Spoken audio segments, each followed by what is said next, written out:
All right. This is Huntington's disease by me. Let's get into it. Why isn't this? Okay. All right. What is Huntington's disease? Huntington's disease is an inherited brain disorder caused by an expanded CAG repeat in the HTT gene. The mutation creates an abnormal Huntingtin protein that gradually disrupts how brain cells work and survive. The condition is autosomal dominant, so that means that the child of like an affected parent has a 50% chance of inheriting it. Symptoms span three domains: movement, thinking, and mood or behavior. People develop involuntary movements, slower, less flexible thinking, and psychiatric changes like irritability or depression. The earliest damage hits the spiny neurons in the striatum, a key node in motor control, but connected cortical networks are involved too. Huntington's is a lifelong and progressive disease. There is currently no cure, but there are effective ways to manage symptoms and strong momentum towards therapies that aim to lower mutant huntingtin or protect vulnerable circuits. Um, so, yeah.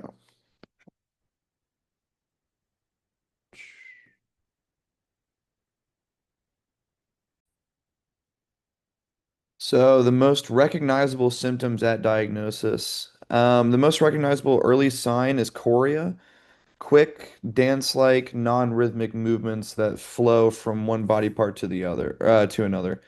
Family and friends also often notice fidgeting, clumsiness, or a change in handwriting before a person does. Psychiatric and cognitive features can appear years before the official motor diagnosis. Common early changes include anxiety, depressed mood, irritability, apathy, impulsivity, and slower processing speed. People may struggle to switch tasks, plan steps, or hold information in mind. Um, Eye movement control is an early neurological clue. Starting voluntary saccades between becomes harder, and suppressing reflexive eye shifts is less reliable. Speech can sound rushed or broken by small movements. Balance can be less steady, and fine motor control becomes awkward. These signs are often subtle, vary day to day, and may be mistaken for stress or inattention. A careful neurological exam and standardized ratings help confirm that the pattern fits Huntington disease rather than another movement disorder. Recognizing that thinking and mood symptoms are a part of the disease reduces blame and guides treatment choices. Early identification also opens the door to counseling, safety planning, and support for school or work. So now we're going to talk about symptom progression. Huntington's disease follows a fairly consistent trajectory. In the pre-manifest phase, a person carries the mutation but functions independently. Subtle cognitive and psychiatric signs may appear, and brain imaging can detect earlier caudate volume loss before movements are obvious. Um, However, the manifest phase begins when motor criteria are met, usually driven by chorea and impaired eye movements. Over years, the picture shifts from purely hyperkinetic movements to a mix that includes bradykinesia, rigidity, and dystonia. People become slower, posture stiffens, and falls are more common. Speech becomes less clear, and swallowing grows difficult, increasing the risk of aspiration. Thinking changes progress from slowed processing and reduced multitasking to broader executive and memory challenges. Mood and behavior symptoms may include depression, apathy, anxiety, irritability, or obsessive traits, like I said earlier.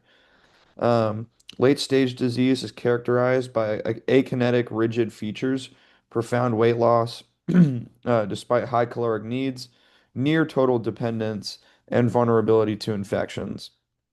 Throughout symptoms fluctuate with fatigue, stress, and illness. The rate of change varies from person to person, but the order of features is reliable enough to plan care.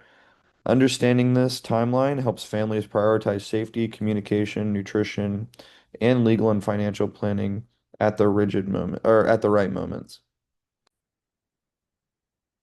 So now we're going to talk about average lifespan. Um, this disease always results in death. So from the first clear motor signs, the average span to death is roughly 15 to 25 years. But this is a guidepost and not a fixed rule. People with very long CAG repeats who develop juvenile onset disease tend to progress faster and may show Parkinsonism and seizures instead of classic chorea. Um, in adult onset cases, survival is influenced by overall health, access to multidisciplinary care, swallowing safety, fall prevention, and respiratory management. Most deaths relate to complications, aspiration, pneumonia, infections, injuries after falls, or consequences with immobility and malnutrition. Weight loss is common because of increased energy expenditure and difficulty eating. Deliberate nutrition support and swallow strategies matter. Depression and apathy can reduce activity and engagement, so addressing mental health may indirectly improve physical outcomes. Um, Palliative care does not mean giving up. It means adding a team skilled in comfort, goal-based planning, and symptom control, often early in the disease. Advanced directives, driving plans, and financial and guardianship decisions are best handled before crises. Sorry. While the disease is progressive, quality of life can remain meaningful for many years when medical, therapeutic, and social supports are coordinated and proactive. And we're going to talk about prevalence and the populations affected. Huntington's disease is rare, but not ultra rare. A global pooled estimate is around 5 people per 100,000, with significant regional variation. Populations of of European ancestry generally have higher rates. Founder effects explain geographic clusters where historical ancestors carried the mutation and descendants inherited it. Regions with limited access to neurological care or genetic testing may be undercounted, so measured prevalence can rise as services and testing improve. As survival improves with better supportive care, the number of people living with Huntington's disease in a community can increase as well, even if new case rates are stable. Men and women are affected equally because the mutation sits on an autosomal chromosome, and the disease can appear at any adult age, but diagnoses occur midlife. Juvenile cases, while uncommon, pose special school, family, and legal challenges and need tailored supports. Understanding prevalence guides resource planning for clinics, therapy teams, caregiver supports, and research trial networks. It also underscores the importance of genetic counseling in families where the mutation is known. So at-risk relatives can make informed choices about testing, family planning, and long-term preparation. So now we're going to talk about personal impacts. Um, As you can imagine, a disease like this has a lot of them. Huntington's disease reshapes daily life long before advanced disability. Cognitive slowing and distractibility can undermine job performance, driving confidence, and school success.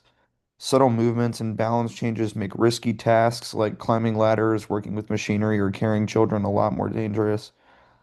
Mood symptoms such as irritability, anxiety, depression, and apathy strain relationships and can be misread as laziness or indifference. Communication becomes harder as speech grows less clear and word finding slows. Families face layered stress, caregiving for one person while others are at genetic risk, negotiating testing decisions, and navigating stigma and privacy at work or school. Um, Financial strain can also follow. Reduced employment and the cost of therapies and care are large. So, there's that. Social isolation is common as embarrassment about movements or behavioral changes leads to withdrawal. Clear education about the disease helps friends, coworkers, and teachers respond with understanding rather than judgment. Practical adaptations matter. home safety modifications, medication organizers, appointment reminders, and routines that reduce decision load. Caregivers need respite and mental health support to prevent burnout, planning early for transportation, legal documents, and benefits eases pressure later. The goal is to preserve identity, relationships, and purpose as the condition evolves. So now we're going to talk about etiology and the HTT mutation specifically. The cause of Huntington's disease, like I said, is an expanded CAG repeat in the HTT gene that encodes the huntingtin protein. Normal alleles carry fewer than about 36 repeats. Expanded repeats produce a protein with an elongated polyglutamine tract that misfolds, accumulates in the cell, and disrupts essential processes. The mutation acts in a toxic gain of function manner while also interfering with normal huntingtin roles in vesicle transport, transcription, and development. The disease shows anticipation when passed down, especially through the father. Repeats can lengthen, leading to earlier onset in the child. Inside the brain, repeats can expand further with age in certain neurons, a process called somatic expansion, which likely accelerates pathology. While the gene is the trigger, the downstream harm is multi-layered. Gene expression programs shift, transport falters, mitochondria handle calcium poorly, and stress responses are overrun. Because the because the cause is a single gene, Huntington's is a prime target for gene lowering strategies that reduce mutant huntingtin production for approaches that slow repeat expansion and for editing tools that correct or silence the faulty sequence.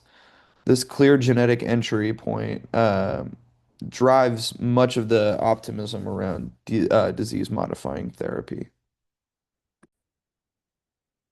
Now we're going to talk about corticostriatal circuit failure. Huntington's disease is a circuit disorder. The earliest hit is to medium spiny neurons that express D2 dopamine receptors in the striatum, which is a form which form the indirect pathway of the basal ganglia. This pathway normally suppresses competing actions, so movements are smooth and appropriate.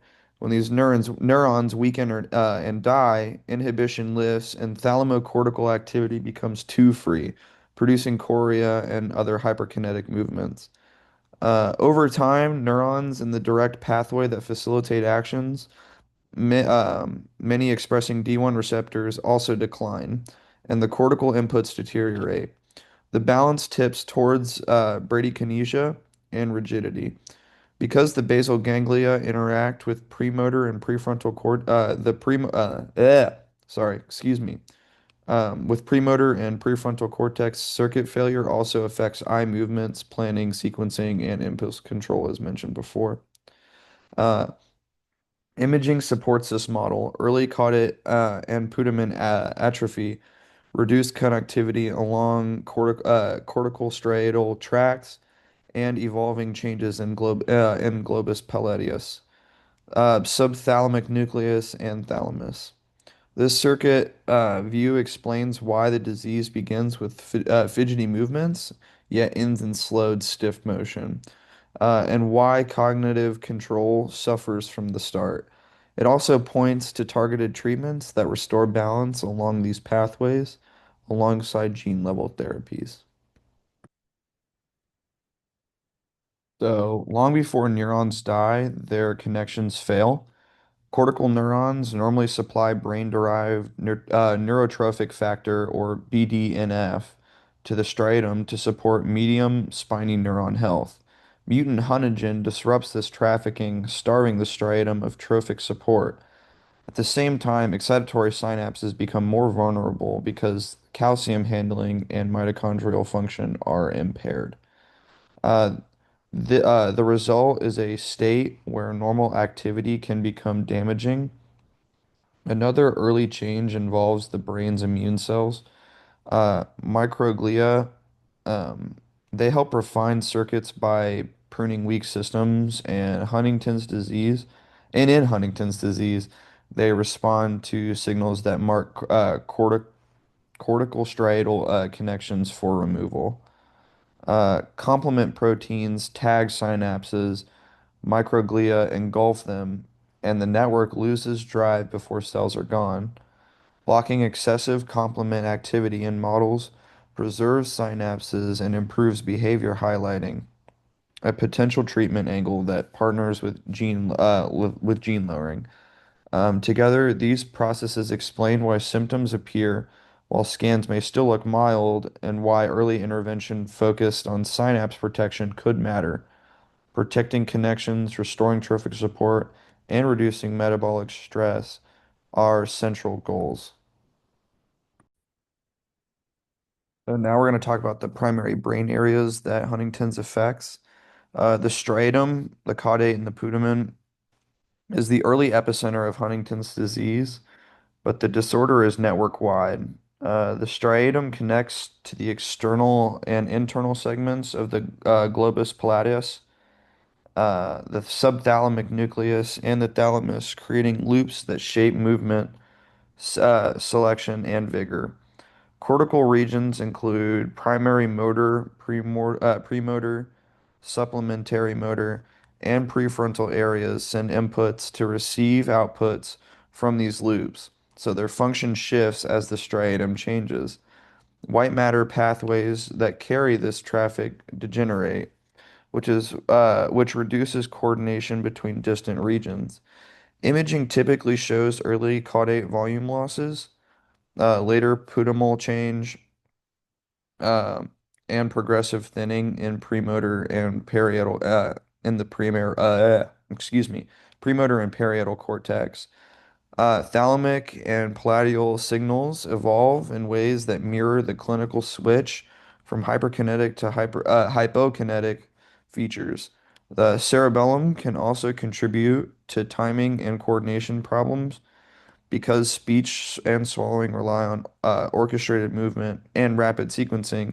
These networks, uh, these these network disruptions explain dysar I'm sorry, dysarthria and dysphagia that arise with progression.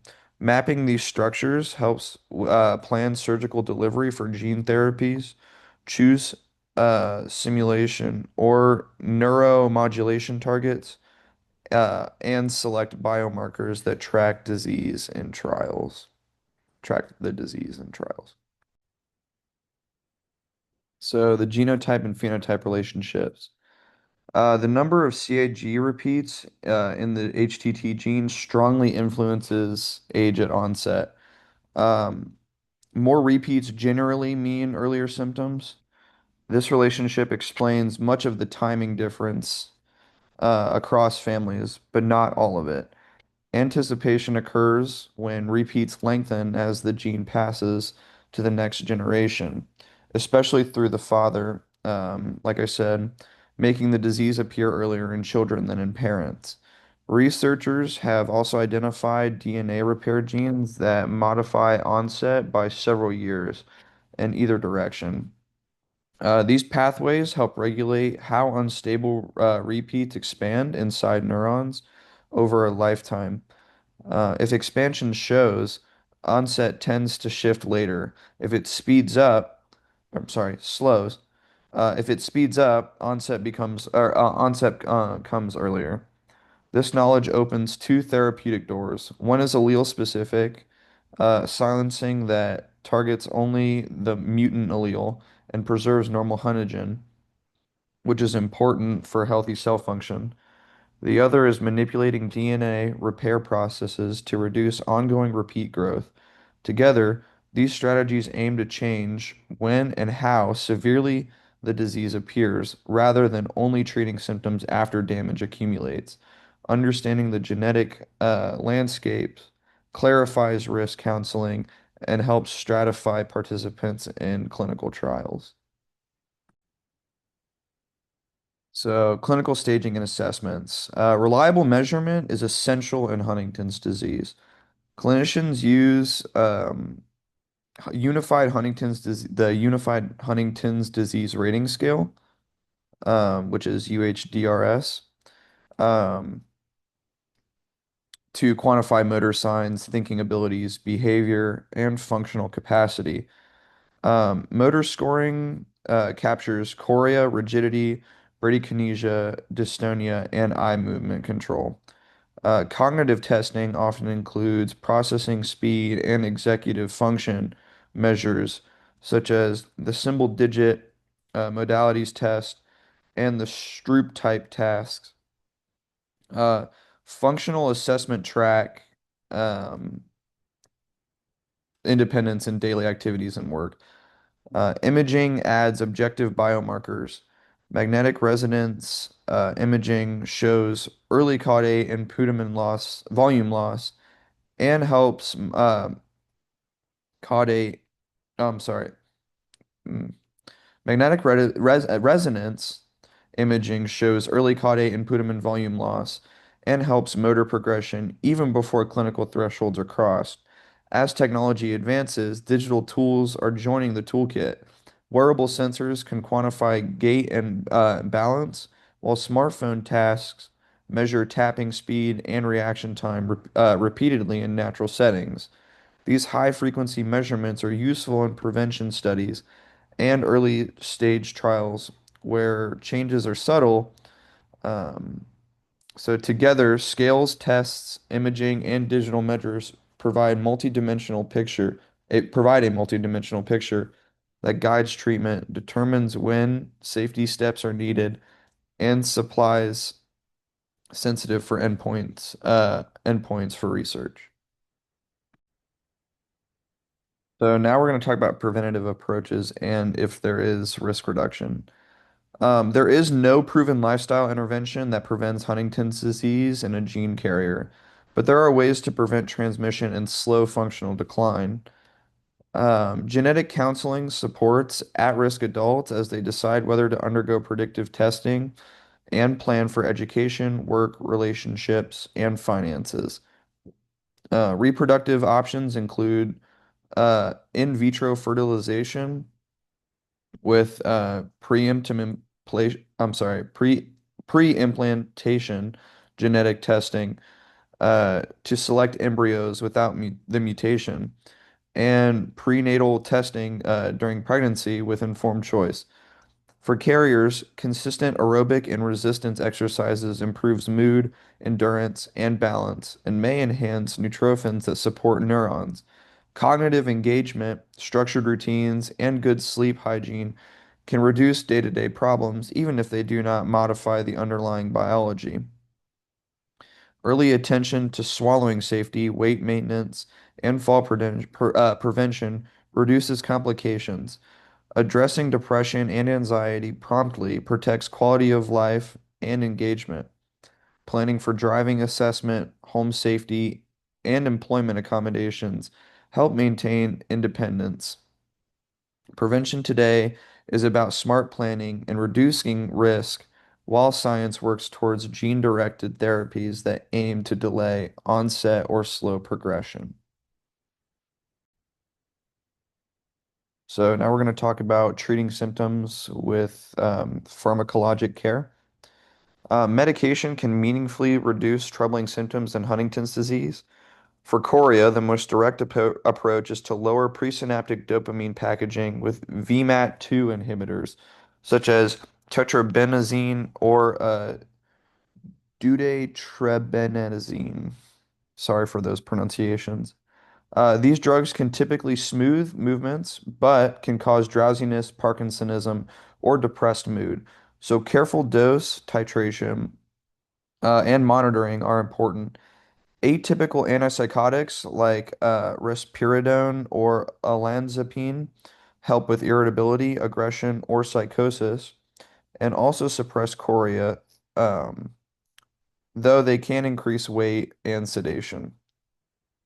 For depression and anxiety, selective serotonin reuptake inhibitors are common. First line choices. Uh, mira, Mirazapine can aid sleep and appetite. Dystonia and rigidity sometimes respond to targeted botulinum toxin injections or cautious use of muscle relaxants. Irritability and impulsivity may benefit from mood stabilizers in specific cases. Sleep disturbances are managed by regular routines and, if necessary, low-dose medications that do not worsen balance the next day. Medication plans should be individualized, reviewed often, and coordinated with therapy, nutrition, and safety strategies. The aim is not perfection, but better function, comfort, and participation in daily life. So now we're going to talk about non-medicine based management. A multidisciplinary approach keeps people safer and more independent for longer. Physical therapy focuses on balance, posture, gait training, and fall prevention. Occupational therapy simplifies daily tasks, adapts the home for safety, and introduces assistive devices that conserve energy and protect dignity. Speech language pathology treats dysarthria and swallowing problems, recommended texture modifications, pacing strategies, and communication supports. Dietitians counter hypermetabolism and weight loss with higher calorie, easy to swallow meals and supplements. Social workers help families access benefits, coordinate services, and plan for progressive care needs. Mental health support for both the person with Huntington's and caregivers reduces depression, anxiety, and burnout. Clear routines, visual schedules, and reducing clutter can lower frustration and risk. Regular review of driving, work duties, and financial management keeps decisions ahead of crises. Advanced care planning aligns medical choices with the person's values.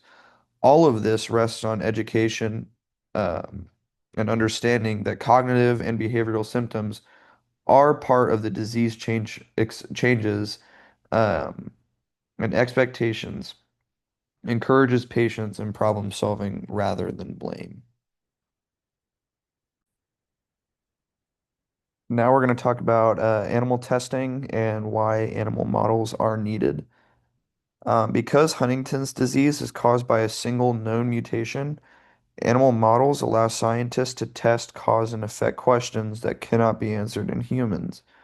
Models reveal early molecular and synaptic changes long before symptoms would allow human diagnosis. They also permit direct examination of brain tissue, which is impossible with living people. Um, Importantly, models are platforms for therapy development. Researchers can deliver gene-lowering agents, test different brain targets, measure how much protein drops, and look for safety signals at doses that would be unsafe to try first in humans. While no model captures every aspect of the disease, together they map a path from gene to synapse to circuit to behavior. This is the bridge to clinical trials, a place to refine delivery techniques, pick biomarkers, and decide which ideas are worth translating. Ethical use of animals requires strong justification, small numbers, humane care, and oversight, which the field follows. Um, the goal is simple and urgent. De-risk human therapies and speed safe, effective treatments to patients. Now we're going to talk about rodent-specific genetic models. Genetic mouse and rat models reproduce key biological features of Huntington's disease and are the workhorse of the field of psychology in general. R6/2 mice carry an exon 1 fragment with very long repeats and show early aggressive phenotypes that are ideal for quick proof of concept tests. Knock-in models like Q175 insert expanded repeats into the animal's own HTT gene, producing slower, adult-like progression that better mirrors human timing. YAC128 mice express full-length mutant huntingtin under human regulation, capturing protein processing more faithfully.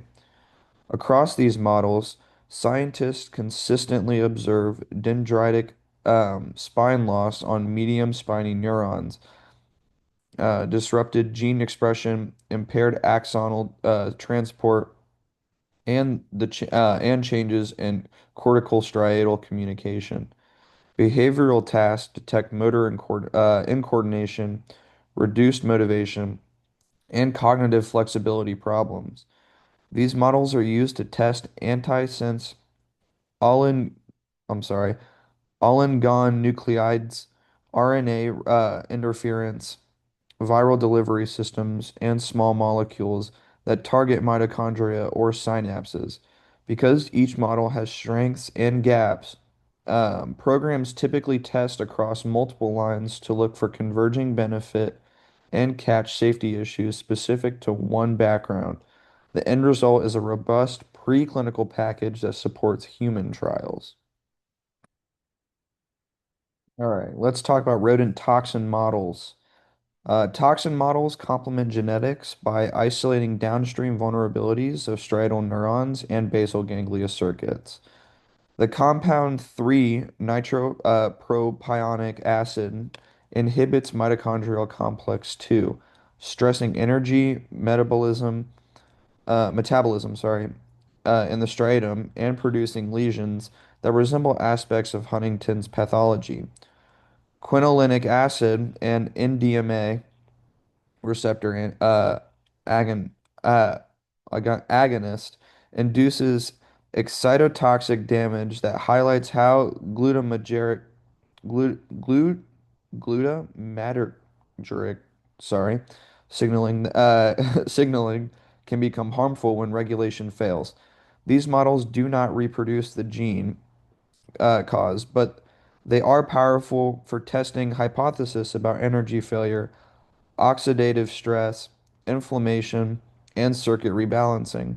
They are also useful for evaluating neuromodulation approaches, neuroprotective agents, and rehabilitation strategies when the aim is to improve output despite established injury.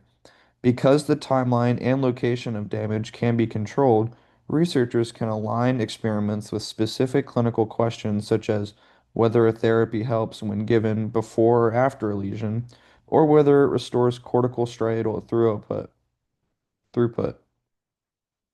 Used alongside genetic models, toxin models add confidence that intervention is acting on shared disease bottlenecks rather than a quirk of a single line. So, we're going to talk about large animals and translational relevance. Large animal models bridge the gap between rodents and humans by offering brain size, connectivity, and lifespans closer to humans. Sheep and pig allow long-term behavioral and imaging studies with neurosurgical access that resembles human procedures. White matter architecture and gyrencephalic cortex make them valuable for testing infusion spread, cannula design, and device durability. Non-human primates add fine motor control and cognitive testing more comparable to human tasks. In these species, researchers can practice MRI-guided convection enhanced delivery, a technique used to infuse gene therapies into deep brain targets like the striatum. They also can evaluate how different viral vectors and promoters perform in complex tissue over months to years. Safety signals such as inflammation, off-target effects, or unintended spread are easier to detect at realistic scales. Large animals are not a replacement for human trials, but they increase the odds that a therapy will be delivered to the right place at the right dose with acceptable risk, which protects participants and accelerates progress. All right, so let's talk about non-human primate Huntington's disease models. A non-human primate model uses viral vectors to deliver mutant huntingin to the striatum and connected cortex of rhesus maquis. After surgery, animals develop movement abnormalities that echo human chorea and dystonia, as well as cognitive slowing and changes in motivation. Magnetic resonance imaging shows striatal volume loss and white matter alterations over time, aligning behavior with tissue change. This model captures complex motor sequences, eye movement behaviors, and learning tasks that are difficult to assess in rodents. It directly supports translation by allowing teams to refine surgical trajectories, infusion rates, and total dose for gene-lowering therapies. It also enables intensive biomarker collection, cerebrospinal fluid sampling for neurofilament light, blood draws, imaging, and kinematic recordings. Because the animals can be followed for years, researchers can evaluate durability of treatment effects and long-term safety. The ethical cost is significant, so studies are designed to answer questions that cannot be answered any other way and to minimize animal numbers. The payoff is clearer and safer, and a safer path for into human trials. So recent mechanistic findings. One striking recent insight is that microglia and complement proteins contribute to early synapse loss in Huntington's disease models. Complement is part of the immune system's tagging machinery. In the developing brain, it helps prune weak synapses to sculpt circuits. In Huntington's models, complement components mark corticostriatal synapses for removal prematurely. Microglia recognize these tags and engulf the connections, reducing excitatory drive to striatal neurons before cell death appears. Blocking parts of this pathway in animals preserves synapses and improves performance on motor and cognitive tasks. This does not replace the need to lower mutant huntingtin, but it adds a second complementary strategy: protect and stabilize the network while the gene cause is addressed. It also provides biomarkers since imaging and measures of immune activity can track whether a drug engages its target. This line of work reframes Huntington's disease as both a genetic problem and a circuit maintenance problem, expanding the range of possible interventions that could slow functional decline if given the right time. So, ethics of animal research. Ethical research with animals is governed by a simple principle. Only do it when the scientific and potential human benefits justify it, and then minimize harm at every step. The core framework is the three R's. Replace animals when a non-anim replace animals when a non-animal method can answer the question. Reduce the number of animals to the smallest that still yields valid results, and refine procedures to lessen pain and distress. Every study must undergo independent insight by the institutional committee, or the APA, and personnel must be trained and competent. Animals are housed in enriched environments, monitored closely, given analgesia and anesthesia as appropriate, and supported with humane endpoints if suffering would otherwise become significant. Transparency matters too. Reporting methods and negative results prevents unnecessary repetition. In Huntington's disease, the ethical case rests on the severity of the human condition, the lack of cures, and the unique ability of animal models to test gene therapies safely before human exposure. Following these standards protects animals' research integrity and public trust. So let's talk about emerging disease modifying strategies. The central disease modifying idea is to lower or correct mutant huntingtin. Antisense, um, I'm sorry, oligonucleotides reduce huntingtin production when delivered into cerebrospinal fluid. Viral vectors can carry microRNAs that silence HTT locally after striatal infusion. RNA interference approaches aim for similar effects. Gene editing tools include base and prime editing, offer ways to change or inactivate the mutant sequence with increasing precision, though every delivery and safety, though delivery and safety must be proven. Another strategy is to slow somatic repeat expansion by modulating DNA repair pathways that influence how repeats grow inside neurons. Because huntingin is important for normal cell functions, many programs pursue allele-specific methods that preferentially target the mutant allele or sparing regimens that avoid oversuppression. Combinations may be necessary. Gene lowering plus synapse protection or immune modulation to stabilize circuits during recovery. The field is moving cautiously but steadily, guided by better delivery technology, improved biomarkers, and lessons from early trials. Now, with this, there is a lot of challenges and lessons from these trials. Early human trials taught hard but valuable lessons. Lowering huntergen broadly and aggressively may not be safe, especially in advanced disease.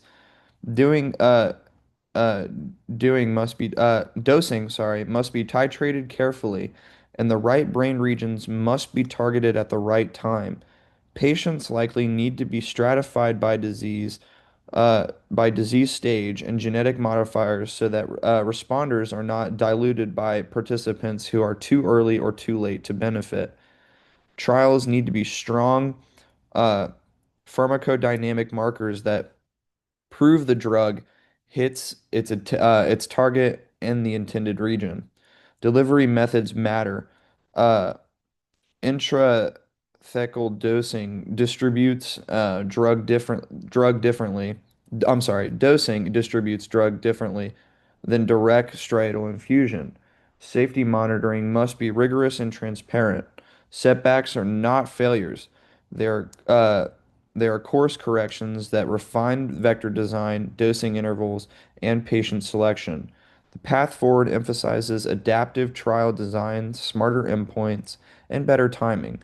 As these pieces come together, the probability of true disease modification improves while risk participants decrease. Biomarkers and trial endpoints. Biomarkers allow smaller, faster, and more decisive trials. Neurofilament light in blood or cerebrospinal fluid reflects neuronal injury and often rises as disease accelerates. MRI volumetrics capture shrinking of the caudate and putamen with high reliability and can detect change before clinical milestones. Specialized PET tracers can index synaptic density or microglial activation, connecting biology to behavior. Digital measures extend monitoring into daily life. Wearable sensors quantify gait speed, variability, turning, and balance. Smartphone tapping and reaction task captures uh, processing speed and motor control repeatedly and unobtrusively.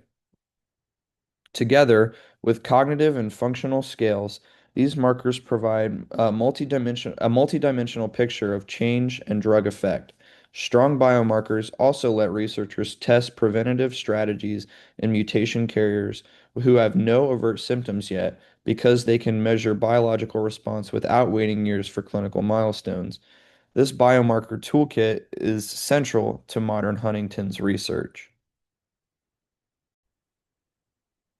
Future goals and precision targeting. Precision targeting aims to maximize benefit and minimize risk. One approach is allele-specific silencing that spares the normal HTT allele while lowering the mutant one, preserving essential huntingin functions. Another is cell type selective delivery that brings therapy first to D2 medium spiny neurons, which are most vulnerable early. Engineers are developing viral capsids and promoters that favor these cells.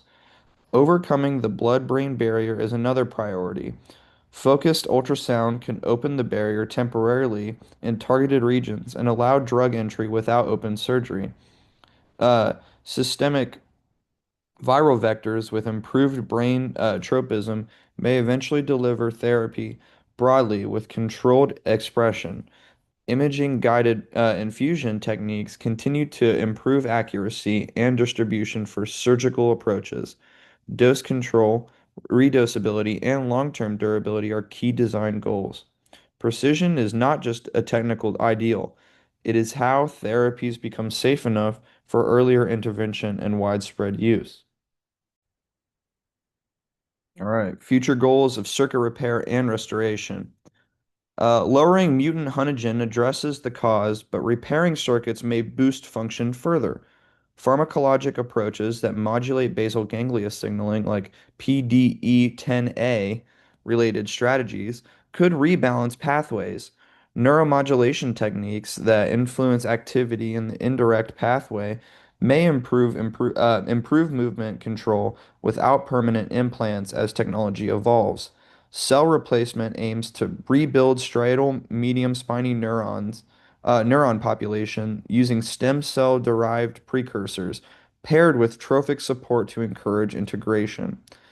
Glial focused therapies that restore astrocyte function and supply BDNF may stabilize synapses and energy balance. Rehabilitation will also remain essential because training and practice can help the brain make the most of biological gains. Combining gene level change with circuit level support is likely to offer the biggest real world improvements in independence and quality of life for Huntington's disease. Future goals of prevention and at-risk care. Prevention means acting before neurons are lost. As genetic modifiers and early biomarkers become more reliable, pre-symptomatic intervention could become realistic for adult mutation carriers, starting with the safest, most reliable gene-lowering methods. Today, prevention focuses on informed choice. Genetic counseling helps people understand risk, timing, and options. In in vitro fertilization with pre-implementation, genetic testing can stop transmission to the next generation. Policies that protect against genetic discrimination encourage testing and planning. Supportive lifestyle steps like exercise, sleep, social connection, mental health care do not change the gene, but can delay disability and preserve participation. Building clinic pathways for at-risk adults that include regular assessments for education prepares families for timely action as new therapies begin to arrive. Putting it together, Huntington's disease starts with a single genetic expansion but unfolds as systems problem that spans synapses. I'm sorry. With a single genetic expansion, but unfolds as a systems problem, expands uh, that synapse. Sorry. Unfolds as a systems problem that spans synapses, cells, and circuits. The clinical arc from chorea to slowness and rigidity reflects early failure of the indirect pathway and later broader degeneration. Cognitive and psychiatric changes are integral but optional extras. Care today blends targeted medications with therapy, nutrition, safety, and mental health support. Research is pushing on two fronts at once, lowering or correcting mutant huntingtin and protecting or restoring vulnerable networks. Biomarkers and better delivery methods are the levers that will turn promising biology into practical treatment. The near-term future is likely to bring earlier, safer interventions for gene carriers and stronger tools to stabilize function in people already affected. The long-term goal is clear: delay onset, slow progression, and preserve independence and identity.